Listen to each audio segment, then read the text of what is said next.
Welcome to the Daily Bible for Kids podcast. The date is March the 13th. My name is Hunter, and we are reading through the Bible. Every day, kids from all around the world gather here to listen to these amazing stories from the Bible, from Genesis all the way to the book of Revelation.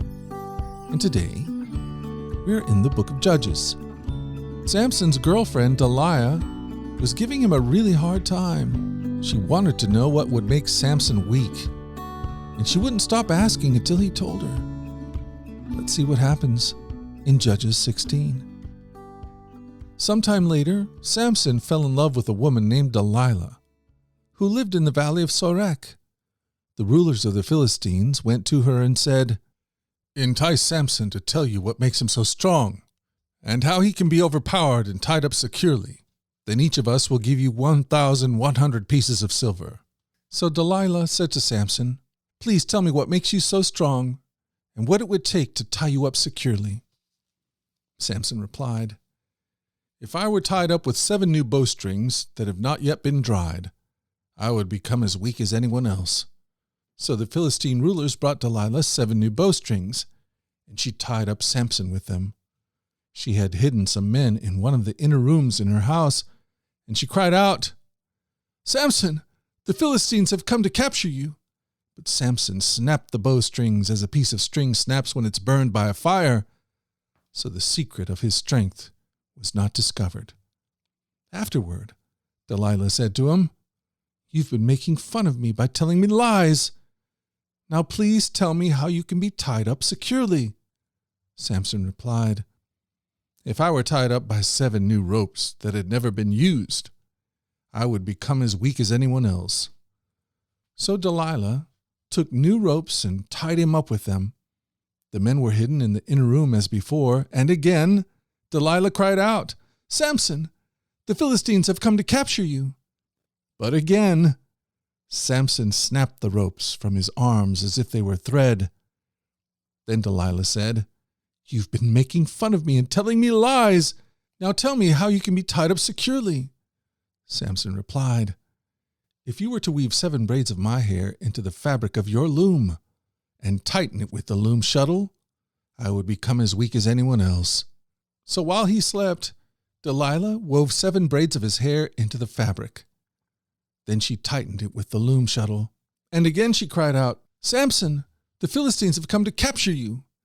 But Samson woke up, pulled back the loom shuttle, and yanked his hair away from the loom and the fabric.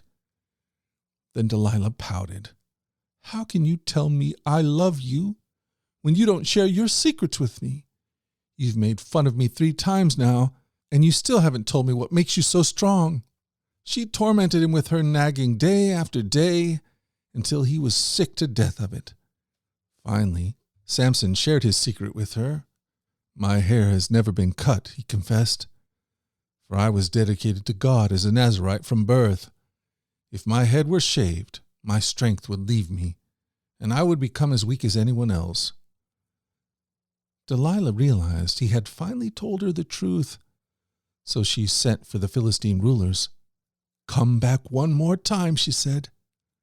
So the Philistine rulers returned with the money in their hands. Delilah lulled Samson to sleep with his head in her lap, and then she called in a man to shave off the 7 locks of his hair. In this way she began to bring him down, and his strength left him. Then she cried out, "Samson, the Philistines have come to capture you." When he woke up, he thought, "I'll do as before and shake myself free." But he didn't realize the Lord had left him. So the Philistines captured him and gouged out his eyes. They took him to Gaza, where he was bound with bronze chains and forced to grind grain in the prison. But before long, his hair began to grow back. Wow, what a story. Samson was in a lot of trouble, even though God had a special plan for Samson. And even though Samson did so much that was not a part of God's plan for his life, God was still at work in Samson's life. And that's true for us. God is always at work in our lives because God always loves His children. And that, my friend, is great news. Well, hey, we've done it. We've done it again. We've spent another day in the Bible, and I plan on being back here again tomorrow to do the same thing. Lord willing and the creek don't rise, your brother Hunter plans on being here. Until that time, let's go forward in God's joy.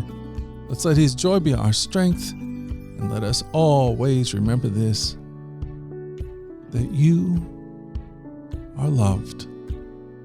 No doubt about it. Alrighty? I'll talk to you again tomorrow. You guys take care.